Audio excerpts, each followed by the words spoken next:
Lagay ng ekonomiya, kalakalan, negosyo at iba pa. Atin ang alamin dito sa Ang Pilipinas Ngayon. Magandang araw, narito tayong muli para sa ating segmentong Balitang Negosyo at Kalakalan. Hinikayat ng Department of Trade and Industry o DTI ang micro, small and medium enterprises o MSMEs na suportahan ang cashless payments para sa pagsusulong ng e-commerce dito sa Pilipinas. Ayon kay Trade Secretary Alfredo Pascual, layunin ng kanilang panghihikayat na makasabay na ang mga ito sa isinusulong ng pamahalaan na digital economy sa bansa. Dagdag pa ng kalihim na mahalaga na makasabay ang ating bansa sa digital payments dahil isa ito sa trend ng ibang bansa. Kaugnay nito, nagkaroon ng isang Memorandum of Agreement o MOA ang DTI sa Go Digital Payment Movements upang magkaroon ng isang expo para sa MSMEs. Ito ay para sa mga paglulunsad ng technology innovations sa pagkakaroon ng digital payments sa bansa. Lagay ng ekonomiya, kalakalan, negosyo at iba pa. Atin ang alamin dito sa Ang Pilipinas Ngayon. Sa iba pang mga balitang negosyo, umabot na sa kabuuang 31.5 billion pesos ang halaga ng smuggled goods na nakumpiska ng Bureau of Customs o BOC mula January hanggang September. Ang commodities na lumabag sa intellectual property rights ang nanguna sa listahan ng mga nasabat na produkto, kasunod ang agricultural products, sigarilyo at drugs.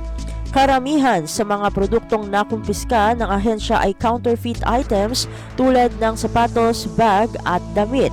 Ayon kay BOC Director Vernie Enciso, sa agriculture sector lamang ay 3.3 billion pesos na halaga ng bigas at iba pang agricultural products ang nakumpiska. Nasabat din ng BOC ang 36,000 sako ng bigas sa Tondo sa Maynila at kabuuang 20,000 sako ng bigas ang nadiskubre sa mga lugar sa Las Piñas at Bacoor. Lagay ng ekonomiya, kalakalan, negosyo at iba pa. Atin ang alamin dito sa Ang Pilipinas Ngayon. At sa pagtatapos ng ating segmento, nasa 2.2 billion pesos loans na ang inilabas ng State-Owned Land Bank of the Philippines o Land Bank sa rice farmers mula Enero hanggang Hulyo ngayong taon sa pamagitan ng Expanded Rice Credit Assistance sa ilalim ng Rice Competitiveness Enhancement Fund o ERCA-RCEF. Sa isang pahayag, sinabi ng Land Bank na ang halaga ay inilabas sa 13,701 rice farmers at cooperatives. Sa kabuuang halaga, 1.1 billion pesos ang ginamit sa palay, production ng individual rice farmers na nakalista sa ilalim ng Registry System for Basic Sectors in Agriculture o RSBSA ng Department of Agriculture o DA, habang 507.5 million pesos ang inilaan sa relending ng mga kooperatiba sa mga miyembro nito. Ayon sa Land Bank, 394.1 million pesos ang ginamit para sa rice trading at milling, habang 222 million pesos ang nilaan sa pagbili ng farm machinery and equipment. Ang ERCA-RCEF ay isang credit facility na naglalayong palakasin ang productivity at kita ng maliliit na rice farmers at ng kanilang mga kooperatiba at mapagaan ang epekto ng Rice Tarification Law.